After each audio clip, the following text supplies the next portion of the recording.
नमस्कार, जी बिजनेस के special show में आपका स्वागत है। मनी गुरु शो है ये, और आज हम सेविंग्स के मुद्दे पर चर्चा करेंगे। आपके सेविंग्स से जुड़े प्रश्न उठाएंगे और आपको राय दिलाने की कोशिश करेंगे कि किस तरीके से आप लंबी अवधि में अपना पोर्टफोलियो प्लान करके चल सकते हैं, इक्विटी में और डेट में, या फिर आप सोने में निवेश करना चाहते हो, बैंक एफडी के ऑफर जानना चाहते हो और आप शो में पार्टिसिपेट करना चाहते हो। तो काफ़ी सिंपल तरीका है। करना सिर्फ आपको ये है कि आपको हमें एक ईमेल लिखना है। हमारा ईमेल आईडी नोट करें, moneyguru@zenetwork.com। यहाँ पर जाकर अपना डिटेल प्रश्न लिख के भेज सकते हैं। अपना कॉन्टैक्ट नंबर ज़रूर मैंशन करें। उसके अलावा आप हमें एसएमएस भी कर सकते हैं। मोबाइल के टेक्स्ट राइटिंग मैसेज बॉक्स में जाएं, सेव लिखें, सेव लिखें, अपना प्रश्न लिखें और हमें भेज दें 57575 पर। चलिए, आज आपके प्रश्नों का उत्तर देने के लिए हमारे साथ स्टूडियो में मौजूद हैं इस समय राजेश कृष्णमूर्ति, जो कि एमडी हैं आईफर्स्ट फाइनेंशियल्स के। राजेश जी नमस्कार, स्वागत है आपका जी बिजनेस में। साथ ही दर्शकों को बता दें कि शो में क्या खास रहने वाला है, किन मुद्दों पर सबसे पहले चर्चा करेंगे। पीपीएफ अकाउंट में इन्वेस्टमेंट्स, खासतौर से जो क्वेश्चन आया है यहाँ पर रकम वापस कैसे निकालते हैं, उसके ऊपर यहाँ पर एक राय लेना चाहते हैं। इसके ऊपर चर्चा करेंगे और साथ ही साथ पोर्टफोलियो प्लानिंग करेंगे एक दर्शक की। इसके अलावा टॉप म्यूचुअल फंड्स के विकल्प भी यहाँ पर बताएंगे। चलिए, पहला प्रश्न, और राजेश जी ये प्रश्न जो है ये ईमेल के जरिए आया है और प्रशांत श्रीवास्तव जी का प्रश्न है दिल्ली से। पीपीएफ अकाउंट के ऊपर ये प्रश्न है। इनका ये कहना है कि इनकी जो लॉक इन अवधि है 15 साल की, उसकी समय सीमा पूरी होने वाली है और ये जानना चाहते हैं ये जो समय सीमा है 15 साल बाद 5 साल का जो एक्सटेंशन मिलता है वो कैसे उसका फ़ायदा उठा सकते हैं, उसके लिए क्या प्रोसेस रहेगा। और साथ ही साथ फ़िलहाल 15 साल बाद इस पर्टिकुलर अकाउंट से ये कितनी रकम वापस निकाल सकते हैं। तो एक तो पीपीएफ के आप फ़ायदे बताएं क्या होता है। 15 साल काफ़ी बड़ी अवधि है, इन्होंने काफ़ी अच्छी रकम भी जुटा ली होगी, तो क्या उसमें से कुछ रकम वापस निकाल सकते हैं। क्या प्रोसेस रहता है यहाँ पर रकम निकालने का, और इसके अलावा 5 साल का एक्सटेंशन, उसकी सुविधा ये कैसे ले सकते हैं। हाँ रजत, श्रीवास्तव जी का जो पीपीएफ अकाउंट है उसमें जितना भी पैसा उन्होंने इतने साल इकट्ठे किए हैं, ये आगे वाले 5 साल में वो हर एक साल एक बार एक विड्रॉयल आप वो कर सकते हैं। और पीपीएफ रूल्स के हिसाब से जितने पैसे उनके थे बैलेंस में, वो बैलेंस के 60% तक वो विड्रॉयल कर सकते हैं। तो अगर उनको उतनी ज़रूरत है पैसे की तो वो उतना विड्रॉ करें, नहीं तो उनके रिटायरमेंट के लिए ये ज़रूर काम आएगा। पीपीएफ में ये भी है कि जो ज़्यादातर लोग उनको पता नहीं होता है, लेकिन वो पीपीएफ ऐसा एक अकाउंट है जो कोई अटैच नहीं कर सकता, तो it is a safe investment. अभी तो 8.6 के ऊपर 8.8 के करीबन इंटरेस्ट मिलता है पीपीएफ में। उनको अगर विड्रॉयल करनी है तो एक स्पेसिफिक फॉर्म है, इंडिया पोस्ट के वेबसाइट में ये फॉर्म उन्होंने रखा है। वो वेबसाइट का डिटेल्स भी उनको हमने दिया है, तो वो वहाँ से वो फॉर्म डाउनलोड कर सकते हैं। वो फिलअप करके अपने पास वाले पोस्ट ऑफिस में जाके ये विड्रॉयल कर सकते हैं। चलिए, तो यहाँ पर रकम निकाल सकते हैं जिस तरीके से आपने यहाँ पर सलाह दी है, उस प्रोसेस को आगे लेके चल सकते हैं। और साथ ही 8.8% ब्याज का फ़ायदा भी मिलता रहेगा। अगर आपको एक्सटेंड कराना है यहाँ पर 5 साल और आगे टेन्योर बढ़ाना है तो उसकी भी सुविधा आपके लिए मौजूद है। चलिए, इसी बीच अगले कॉलर हमारे साथ लाइन पर जुड़ चुके हैं। चैन सिंह जी राजस्थान से समय लाइन पे हैं। सिंह साहब नमस्कार, स्वागत है आपका जी बिजनेस में। पूछिए अपना प्रश्न। जी चैन जी, अपना प्रश्न पूछ सकते हैं आप। ये क्या प्रश्न पूछना चाहते हैं आप पोर्टफोलियो प्लानिंग से संबंधित? सर नमस्ते सर, मेरा ये क्वेश्चन था कि जिस दिन बैंक से सर हमारा ईसीएस करता है ना ये म्यूचुअल फंड्स का, उसी दिन की एनएवी से हमें यूनिट्स मिलते हैं सर। एक तो ये, और सेकंड क्वेश्चन ये था सर, जो फंड मैनेजर होता है जी, वो फंड मैनेजर हमारा जो यूनिट, हमको तो फिक्स डेट दे दी जाती है, इस दिन आपका ईसीएस काट लिया जाएगा आपके अकाउंट से, जी ठीक है, और उसी दिन की एनएवी मिलती है। तो फंड मैनेजर का हमारे लिए क्या उपयोग है सर? जी, फंड मैनेजर का हमारे लिए क्या रोल रहता है? जैसे कि हमारा तो फिक्स डेट है 15 तारीख को ईसीएस कटेगा अगर किसी म्यूचुअल फंड्स का। जी, जो म्यूचुअल फंड कंपनी आपको फंड मैनेजर देती है, आप जैसे बहुत सारे ऐसे ग्राहक हैं जिन्होंने यहाँ पर कॉर्पस इकट्ठा करके म्यूचुअल फंड कंपनी को दिया है, एएमसी को दिया है, तो एएमसी एक फंड मैनेजर नियुक्त कर देती है। जो ये बता देता है कि किस तरीके से आपका पोर्टफोलियो ये एलोकेट करेगा। वो उसकी डिस्क्रिप्शन पे होता है, वो अपने टूल्स के आधार पर यहाँ पर आपके पोर्टफोलियो बनाता है। और जो पोर्टफोलियो होता है, जो म्यूचुअल फंड जो इक्विटी का चुनाव करता है फंड मैनेजर, वो सभी यहाँ पर ग्राहकों के लिए एक समान होता है, जो म्यूचुअल फंड का एक कॉमन ऑब्जेक्टिव कहते हैं उसे। तो ये कुछ आपके लिए स्पेसिफिकली यहाँ पर फंड मैनेजर नहीं दिया जाता। जो म्यूचुअल फंड के सभी ग्राहक यहाँ पर उस पर्टिकुलर फंड में निवेश कर रहे हैं, उन सभी के लिए यहाँ पर उस फंड मैनेजर को नियुक्त किया जाता है और वो अपने इन्वेस्टमेंट स्टाइल से उस पर्टिकुलर म्यूचुअल फंड में बेटर रिटर्न्स दिलाने की कोशिश करता है। रहा बात आपकी जिस तरीके से आपने यहाँ पर बताया कि जिस दिन आपका ETF ECS कटता है यहाँ पर बैंक से, तो क्या रिटर्न उसी दिन यहाँ पर उसी NAV पे आपको मिल जाते हैं यूनिट्स के नहीं, उस पर यहाँ पर ले लेते हैं। और साथ ही साथ 10 से 15 साल के लिए निवेश करना चाहते हैं राजेश जी। 20,000 इनकी मासिक आय इन्होंने बताई और अपनी पत्नी और अपने लिए भी इन्होंने टर्म प्लान भी लिया है। और जो इन्होंने ऑलरेडी इन्वेस्टमेंट कर रखी है उसमें IDFC premier equity, HDFC top 200 और DSP BlackRock टॉप 100 इक्विटी जैसे फंड हैं इनके पर्टिकुलर पोर्टफोलियो में। तो क्या मानते हैं इनका पोर्टफोलियो कैसा है, पहले तो ये बताएं। और साथ ही साथ 15 साल बाद कितनी रकम जुटा लेंगे, और इसके अलावा जब इनका ECS कटता है तो क्या उसी दिन के NAV पे यहाँ पर फंड्स इनको मिल जाते हैं? हाँ जी, मैं पहले उनके पोर्टफोलियो के बारे में थोड़ा बात करता हूँ। उनके जो भी फंड्स उन्होंने पिक किए हैं वो तीनों फंड्स बहुत अच्छे फंड्स हैं। वो रिकमेंडेड फंड्स बोले जाते हैं हमारे तरफ से। हर एक शो में हम बात करते हैं जो अच्छे फंड्स हैं, उसमें ये नाम बार बार आते रहते हैं। तो चैन सिंह जी, आपने जो इन्वेस्टमेंट्स किए हैं फंड्स में, ये तीनों फंड्स अच्छे हैं। दूसरी बात, आपने जो टर्म प्लान निकाली है आपके लिए और आपके वाइफ के लिए, मुझे लगता है कि ये दोनों चीज़ें जो आपने किए कॉम्बिनेशन में वो बहुत अच्छा है। क्योंकि जब भी हम लोग फाइनेंशियल प्लानिंग के बारे में बोलते हैं तो पहले हम लोग यही बोलते हैं कि आप आपके रिस्क को कवर करें। तो कोई भी एक अनफॉर्चुनेट इंसिडेंट हो लाइफ में जो आपके इनकम को तकलीफ देती है, नहीं तो आपके वेल्थ को वेल्थ को क्वेश्चन करेगी, तो उसका प्रोटेक्शन कैसे करें, वो टर्म प्लान ही सबसे इफ़ेक्टिव ऑप्शन है इंश्योरेंस में। तो दोनों चीज़ें आपने जो किए हैं अच्छे किए हैं आपके लिए। अभी जो रही आपकी सवाल ECS के बारे में, सिस्टमैटिक इन्वेस्टमेंट प्लान तो सब लोग करते हैं। ये एक तरफ से एक डिसिप्लिन वे है इन्वेस्टमेंट करने की।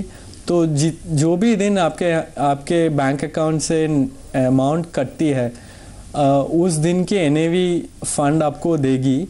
और अगर कोई भी वजह से वो पैसा फंड के पास नहीं मिलता है तो 2 या 3 दिन के बाद वो यूनिट्स जो आपको दिए गए हैं वो कैंसिल भी कर सकते हैं। तो SIP में ऐसा होता है कि आपका जो बैंक अकाउंट में से पैसा निकलता है वो करेक्टली उन तक पहुंचने तक आपके यूनिट्स जो अलॉट होते हैं वो एक फ्री स्टेटस में रहते हैं। तो ये तो आपको जानना ज़रूरी है।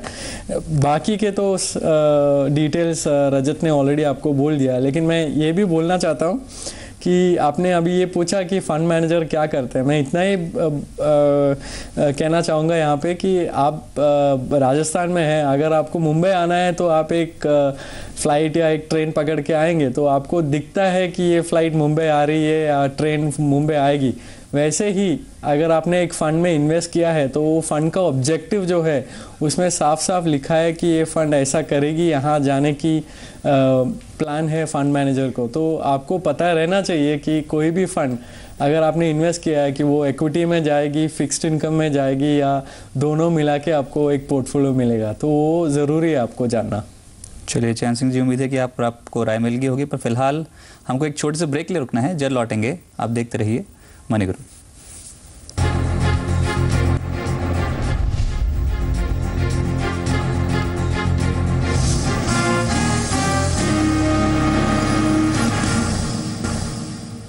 ब्रेक के बाद मनी गुरु में आपका स्वागत है। आज सेविंग्स पे चर्चा कर रहे हैं, आपके पोर्टफोलियो प्लानिंग पे राय लेने की कोशिश कर रहे हैं। स्टूडियो में हमारे साथ मौजूद हैं राजेश कृष्णमूर्ति जी, जो कि MD हैं iFast फाइनेंशियल्स के। साथ ही आपको बता दें किस तरीके से आप इस शो में पार्टिसिपेट कर सकते हैं। अपने portfolio planning, mutual funds, FDs या फिर गोल्ड में अगर इन्वेस्टमेंट करना चाहते हो तो आप प्रश्न हमारे पास भेज सकते हैं। करना सिर्फ आपको ये है कि आपको हमें एक ईमेल लिखना है। हमारा ईमेल ID है moneyguru@zenetwork.com, और इसके अलावा आप हमें SMS भी कर सकते हैं। मोबाइल के टेक्स्ट राइटिंग मैसेज बॉक्स में जाएं, सेव लिखें, उसके बाद अपना प्रश्न लिखें, हमें भेज दें 57575 पर। चलिए अगले कॉलर की ओर बढ़ते हैं। राकेश कुमार जी इस समय जमशेदपुर से लाइन पे हैं। राकेश जी नमस्कार, स्वागत है आपका जी बिजनेस में, पूछिए अपना प्रश्न। हाँ नमस्कार, मैं ये राकेश कुमार बोल रहा हूँ जमशेदपुर से जी। मुझे एनपीएस अकाउंट के बारे में जानना था, ये कैसे खोला जा सकता है? क्योंकि लास्ट एक साल पहले से मैंने कोटक महिंद्रा बैंक में एप्लीकेशन जमा किया हुआ है, अभी तक वो ओपन कर नहीं सके क्योंकि इसका फॉर्म काफी मुश्किल है भरना, वो लोग भी नहीं जानते हैं, इसलिए इसके बारे में टीयर 1 टीयर 2 क्या है थोड़ा डिटेल में बताइएगा। जी बिल्कुल। साथ ही आपने म्यूचुअल फंड में इन्वेस्टमेंट किया हुआ है, ICICI prudential discovery, ICICI prudential dynamic भी आपके पोर्टफोलियो में है, उस पर भी चर्चा कर लेंगे। राजेश जी कैसे देखते हैं आप इस पर्टिकुलर पोर्टफोलियो को? पहले तो आईसीआईसीआई प्रूडेंशियल डिस्कवरी और आईसीआईसीआई प्रूडेंशियल डायनामिक में जो इनका निवेश है, क्या ये बिल्कुल सही फंड्स हैं? और दूसरा जो इनका सबसे महत्वपूर्ण सवाल है कि एनपीएस में निवेश करना चाहते हैं और काफ़ी ज़्यादा निवेशक इस समय जो हैं जो इस पर्टिकुलर स्कीम का फ़ायदा उठाना चाहते हैं, क्योंकि लंबी अवधि में काफ़ी बेटर रिटर्न्स भी मिलते हुए नजर आएंगे और रिटायरमेंट प्लानिंग भी होती हुई नजर आएगी। और अब तो यहाँ पर पीएफआरडीए ने 6 कंपनियां भी चुन ली हैं जो आने वाले समय में रिटायरमेंट के बाद जो आपका पैसा होगा उस पर आपको एन्युटी भी देने में यहाँ पर मदद करेंगी। तो क्या मानते हैं किस तरीके से एनपीएस का अकाउंट खोला जाता है, क्या प्रोसेस रहता है, केवाईसी करानी भी इंपॉर्टेंट है, तो कैसे समझाएंगे इन्हें और एनपीएस के क्या फ़ायदे हैं? ज़रूर। पहले मैं इनकी पोर्टफोलियो के बारे में एक बार बात करता हूँ। ये जो 2 फंड्स उन्होंने बताए हैं, प्रूडेंशियल डिस्कवरी और ICICI prudential dynamic plan. Discovery एक वैल्यू फंड होती है और डायनामिक प्लान जो है वो जैसे कि मार्केट का मूवमेंट है, फंड मैनेजर डिसाइड करते हैं कि उनका इक्विटीज़ या फिक्स्ड इनकम में कैसा ये पैसा अलॉट करना है।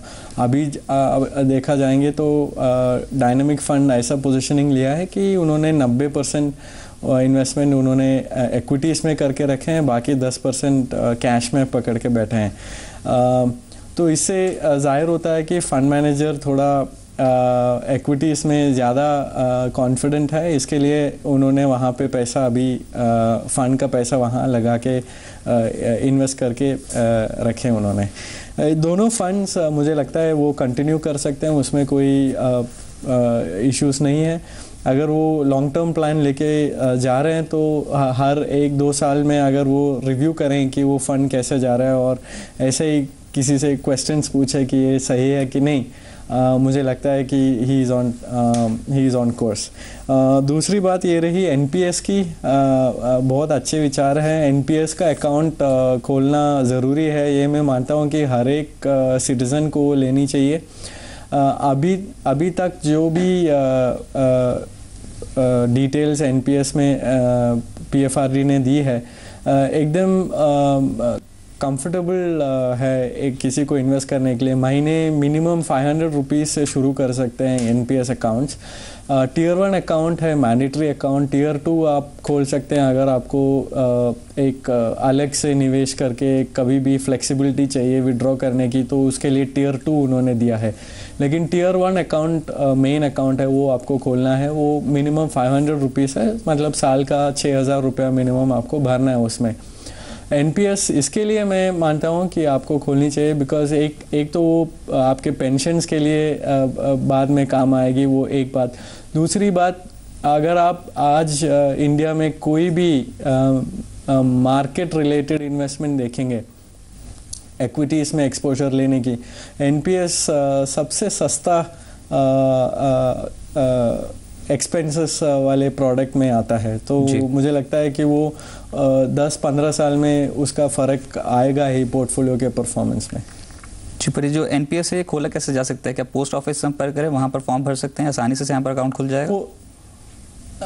हाँ, नोडल पोस्ट ऑफिसेस का लिस्ट पीएफआरडीए के वेबसाइट में मिलता है। बहुत सारे चॉइसेस हैं, वो जो सिटी में है वो पीएफआरडी के वेबसाइट में जाके वो सर्च कर सकते हैं कि उनका नोडल पोस्ट ऑफिस कौन सा है। ज़्यादातर हेड ऑफिसेस में ये अभी खोला जाता है, पोस्ट ऑफिस में नहीं तो बहुत सारे बैंक्स भी हैं जहाँ पे वो जाके एनपीएस का अकाउंट खोल सकते हैं। तो उनको कोई भी एक पॉइंट ऑफ सर्विस में जाके बस ये डॉक्यूमेंटेशन करवानी पड़ेगी। चलिए, इसी बीच अगले कॉलर हमारे साथ लाइन पे जुड़ चुके हैं। रविंद्र जी दिल्ली से लाइन पे हैं। रविंद्र जी नमस्कार, स्वागत है आपका जी बिजनेस में, पूछिए अपना प्रश्न। मेरा प्रश्न ये है कि मेरे पास कुछ गोल्ड है जी, तो मुझे पैसे की जरूरत है, तो मुझे गोल्ड लोन लेना चाहिए या फिर उसे सेल कर देना चाहिए? और ये मैं 2 साल के लिए लेना चाहता हूँ, तो 2 साल के बाद पे कर पाऊंगा उसका पैसा? चलिए, तो इस पे निर्भर करेगा कि आप उसकी ईएमआई चुका सकते हैं कि नहीं, पर फिर भी राय ले लेते हैं। राजेश जी किस तरीके से देखते हैं? उन्होंने बोला कि 50 ग्राम सोना इनके पास पड़ा है और अब ये 1.2 लाख की इनकी ज़रूरत पड़ गई है, तो सोने को रख कर उसके ऊपर गोल्ड लेना ज़्यादा फायदेमंद है कि इस समय जब सोने में इतनी तेज़ी आ गई है और अब थोड़ी सी ऊपर से रिट्रेसमेंट देखने को मिल रही है, तो इस मौजूदा भाव पे यहाँ पर सोने को बेच के ये रकम जुटा सकते हैं? रजत जी, ये बहुत कठिन क्वेश्चन है, बिकॉज सब लोग मानते हैं कि सोने का भाव बढ़ता ही जाएगा, और हम लोग पिछले 5-6 साल में ये भी देखे हैं कि इतना बढ़ गया कि हम लोगों को लगता है कि ये ऐसे ही जाती रहेगी गाड़ी। लेकिन मैं इतना ही कहना चाहूँगा कि अगर आपने गोल्ड लिया है इन्वेस्टमेंट के तौर पे, तो कोई भी इन्वेस्टमेंट आपके लिए कब काम आता है? जब आपको कुछ ज़रूरत पड़ेगी लाइफ में कि वो इन्वेस्टमेंट बेच के आप वो जो रिक्वायरमेंट आई है आपके सामने वो आप सॉल्व करें। तो अगर 1 लाख 1.5 लाख रुपए आज चाहिए और आपके पास गोल्ड है और आपने इन्वेस्टमेंट के हिसाब से गोल्ड में पैसा डाला है, तो ज़रूर मैं यही कहूँगा कि लोन लेने से भी अच्छा जो आपके पास 50 ग्राम गोल्ड है उसमें से थोड़ा गोल्ड बेच के आप ये पैसा लेके आपका वो रिक्वायरमेंट पूरा करें। गोल्ड के साथ हम लोगों का हमेशा एक क्या बोलते हैं, इमोशनल अटैचमेंट रहता है। सोना बेचना अच्छा नहीं है वैसे सब लोग मानते हैं, लेकिन वही मैं बोलना चाहता हूँ कि अगर आपने इन्वेस्ट किया है और वो पैसे इतने ग्रो हो गए हैं और आपको लगता है कि आपने अच्छा रिटर्न्स बनाया है, तो उसमें कोई भी गुंजाइश नहीं होनी चाहिए आपको प्रॉफिट बुक करने में। तो वो सोच के आप वो गोल्ड बेच सकते हैं। चलिए, उम्मीद है रविंद्र जी आपको राय मिल गई होगी, पर यहाँ पर हमको एक छोटे से ब्रेक के लिए रुकना है, जल्द लौटेंगे। आप देखते रहिए मनी गुरु।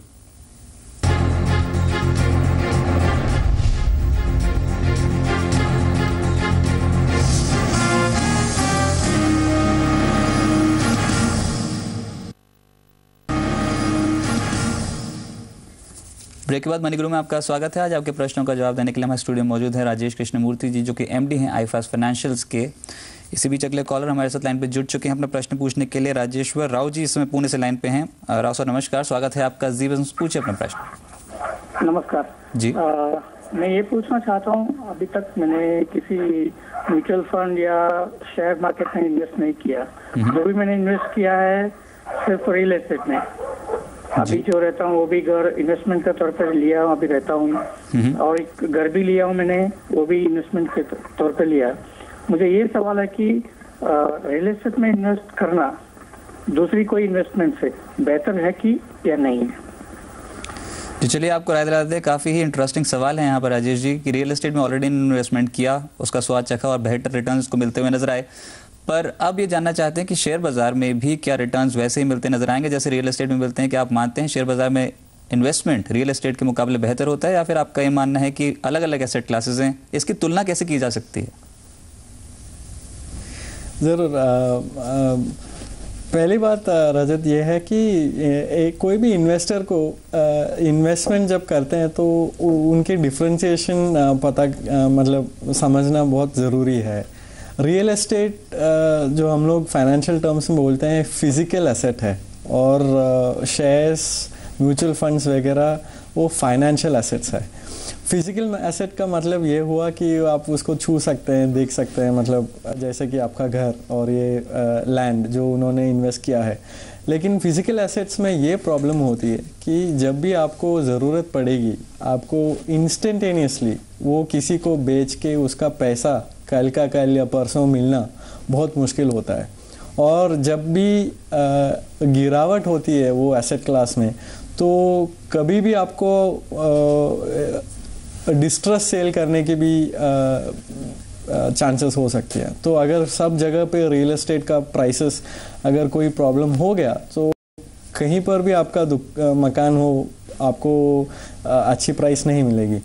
और दूसरी बात ये रही उनकी इन्वेस्टमेंट्स पूरे अगर उन्होंने रियल एस्टेट में करके रखा है, तो मुझे लगता है कि उनके एसेट एलोकेशन के हिसाब से एक बड़े रिस्क लेके चल रहे हैं वो अपने ज़िंदगी में, क्योंकि कभी भी मौका मिलेगा तो प्रॉफिट बना सकते हैं, लेकिन ज़रूरत पड़ेगी तो तभी का तभी वो पैसा मिलना मुश्किल है। तो इसके लिए मैं हमेशा बोलता हूँ कि रियल एस्टेट हाँ ओन करना अच्छा है, उसमें बहुत ग्रोथ होती है, वो city to city town to town फ़र्क पड़ती है।